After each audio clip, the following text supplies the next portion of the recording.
Putri Gus Dur yang juga menjadi aktivis hak asasi manusia yakni Alisa Wahid mengkritik pedas konflik di Rempang. Alisa Wahid menyebut rakyat kerap dianggap rendah oleh pemerintah, yakni rakyat kerap dianggap sebagai orang lemah yang tak tahu kepentingan bangsa dan negara. Diketahui kritikan tersebut disampaikannya melalui akun Twitter Alisa pada Minggu 24 September. Dalam cuitannya, Alisa mengungkap sejumlah kasus pelanggaran HAM pada sengketa tanah di Indonesia, termasuk kasus di Pulau Rempang. Alisa Wahid menyatakan konflik kerap terjadi lantaran pemerintah salah dalam memandang rakyat saat melakukan penggusuran.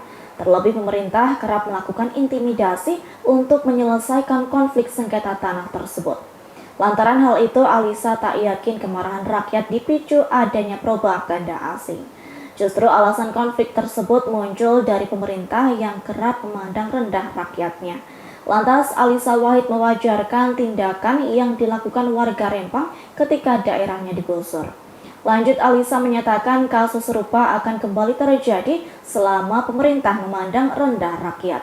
Sebelumnya, kericuhan di Pulau Rempang terjadi seusai warga menolak relokasi rumah yang akan dijadikan kawasan industri Rempang Eco City.